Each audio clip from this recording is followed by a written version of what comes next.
তুই ঘরে যা, আরাম কর, তুই কষ্ট করতে পারবে না, তুই যা বাবা ঘরে চলে যা, আমি যা করার করব।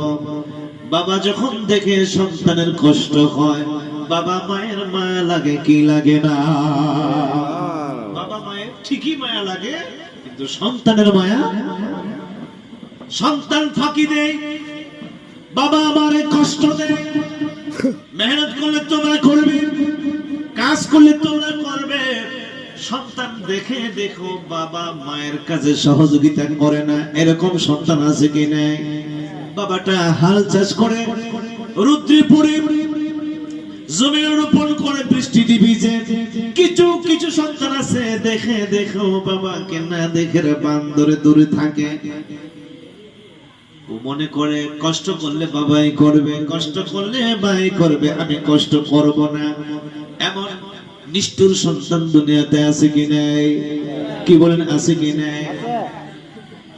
আমার আল্লাহ বলেন, আরে সন্তান, তুই কি একটু চিন্তা করে দেখছস?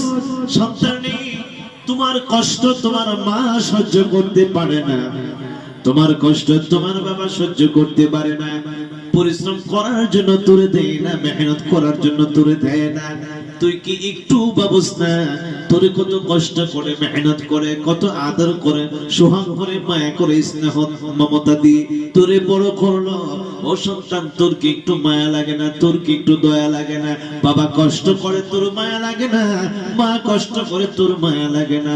আল্লাহ বলে, এটা নাফরমান সন্তান, এটা নাফরমান সন্তান মা বাবার মনে কষ্ট দিচ্ছে।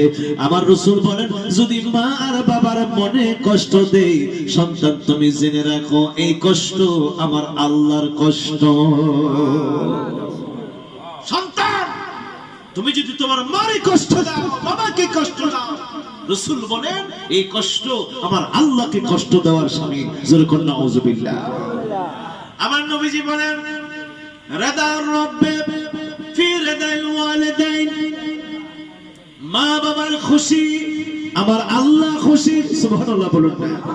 সাখাতুর রাব্বি ফি সাখাতুল ওয়ালিদাইন, সাখাতুর রাব্বি ফি সাখাতিল ওয়ালিদাইন, যদি মা বাবার মনে কষ্ট থাকে, এই কষ্ট আমার আল্লাহরও থাকে। এই জন্য অনুরোধ করবো রে বাবা, যাদের মা আছে বাবা আছে, তোমার সাধ্য অনুযায়ী মা বাবাকে সহযোগিতা করো, তোমার সাধ্য অনুযায়ী মা বাবার কাজের পাশে থাকো।